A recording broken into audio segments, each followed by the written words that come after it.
I'm sitting in a mini chair. My mom is sitting on a beanbag, and I'm doing an extra bonus interview.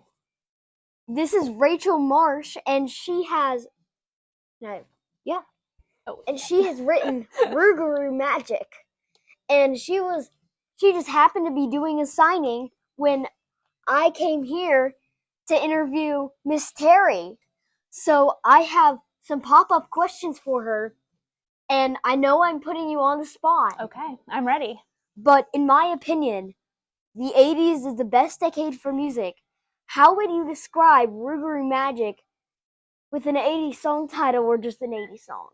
So I would pick You Can Do Magic by America, but I would change it to be Rougarou Magic. It fits.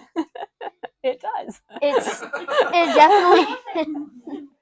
Other than Rougarou Magic, if you were stranded in a Louisiana swamp for a year, which book in your shop would you want most by your side? Oh gosh, that's hard. There's so many good books. Well, I tell you what, I'm going to pick one that I'm reading right now, and it is called Brick, Dust, and Bones. I'm only like 3 chapters in, but it's also all about how to protect yourself from monsters that you might find in the swamp. So a very useful read. Oh, I am also a writer myself. Awesome. So do you have any tips for me? Yes. My tips would be, first of all, read as much as you can. Second of all, write as much as you can. And third, share your work with other people, because it can be kind of scary to share your work with people, but when they tell you what they think about your work, that's a way that you can really get better as a writer. What made you come up with the book Rougarou Magic? Okay, so Rougarou Magic is about a Cajun kid from Louisiana who moves up to Boston, and she's having a tough time. So her grandma sends a Rougarou swamp monster to look after her. And much like Feliciana, I was also a Louisiana kid who moved to Boston. I went to get my Master of Fine Arts degree, and I too was having a tough time. So unfortunately, my grandma did not send me a Rougarou. It would have been great if she had, but that's where the idea for the book came from. I don't know how the people in Boston would feel about a Rougarou. I know, right? But you know, there's a lot of swamps in Boston, and it is a swamp creature. If you could change any book however you wanted to, what book would you do and how would you do it? That's a hard question. But for today, I'm going to change Charlotte's Web, and I'm going to get rid of Henry Fussy. He steals fern from all the animals. Fair. Yeah. Fair.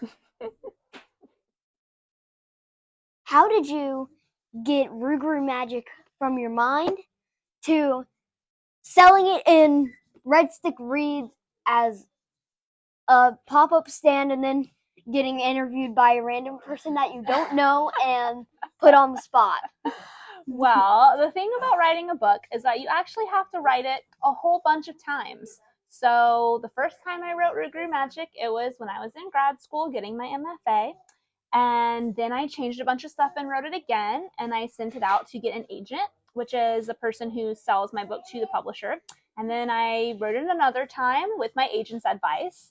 And then we sent it out to a bunch of publishers, and nobody bought it. So we rewrote it a 4th time.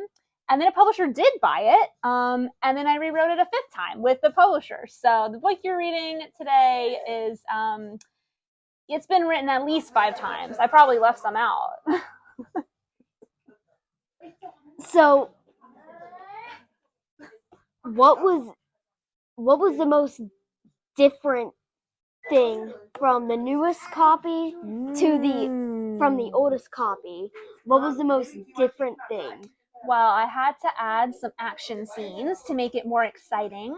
And so I added a literal wild goose chase through the parks of Boston. So you read that scene, just know that it was not there in the first version. So, thank you for letting me come into this bookstore and say, "Hi, can I interview you?" And thanks for saying, "Hi, can I interview you?" I had a great time. So, where can people find your books in the future when you leave here at about 2 o'clock? Well, there's still going to be books in the bookstore. So if you want signed copies in Baton Rouge, you can go to Red Stick Reads. And Rugru Magic is also available wherever books are